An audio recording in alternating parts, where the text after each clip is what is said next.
During this time, we also started to work with bald eagles. And although I wasn't directly responsible for the bald eagles, I helped out with various phases of it. And the bald eagles, if you know anything about what happened to them, they became endangered basically because of, how many of you are familiar with Silent Spring and Rachel Carson's work?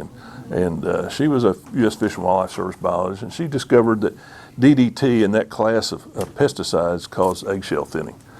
And the eagles would nest, but when they went to sit on their eggs to incubate them, the eggs would crack. So we got rid of DDT in about 1970 or somewhere in there, and the eagles began to make kind of a comeback. And the first idea of what they called hacking was developed up in Connecticut. And it was to build towers up on big telephone poles with a big, looked like a jail cell up there on the top of it, with an artificial eagle nest in there, and had a door you could get in there. And then over adjacent to it, about 20 yards away, was another tower with like a blind on it that you could observe from in there. And inside there was a pulley system. And the idea was that we would put 6-week-old eaglets in there and remotely feed them so they wouldn't really associate that food as coming from humans. And a little trolley, we fed them mostly fish. That's what we fed them. And somebody would be down there every day responsible for feeding them, making notations and that kind of thing.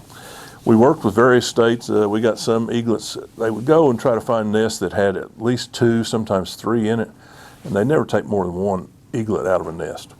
And we got them from Alaska, Michigan, Wisconsin, Minnesota, I think. And I believe over the course of time we released about 44 eaglets. We'd get them up to where they're about 10 to 12 weeks old. Then a couple of us would get up there in the cage with them, catch them, band them. We usually put a little temporary radio tail transmitter on them, to where when they were first released we could follow them. If they got down, got in a thicket or something, the idea was we could go in there and get them and kind of get them back out. We really never had to do that. And very popular program, very successful. I think after the first 3 years, we had one of our birds that we had raised here and released come back with a mate and build the first eagle nest here on LBL. And we were able to go down there with spotting scopes and spend some time watching it. And we had I think a red plastic leg band on it plus a metal Fish and Wildlife Service band. We were able to identify it as which bird it was and whatnot. And that was the first time that in this part of the world that a hacked eagle had ever come back to the nest, and they successfully raised down there.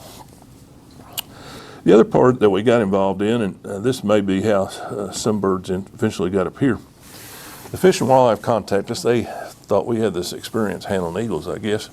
They said, and we wanted to have some birds of prey up here, and there was opportunity to get some like eagles and other birds of prey that had been confiscated or injured and hold them until they could be placed in other places. So they asked us if we would build down there inside the chain link fence at Duncan Bay a aviary to hold birds of prey.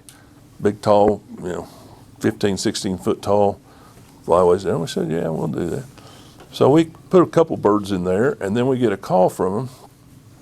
There was a permittee up in St. Louis, and we'd had him here at Eagles Weekend, brought live birds, bald eagles and golden eagles.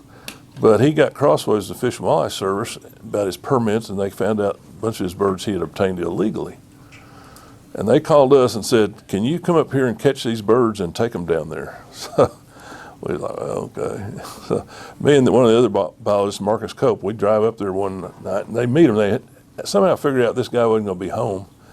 We went out there to this place in the middle of the night and captured about 6 or 8 eagles, full-grown eagles out of those pens, and we put them in porta-pet carriers, and that's what we carried them back down here with, and then put them in and I think one or more of those initially ended up here.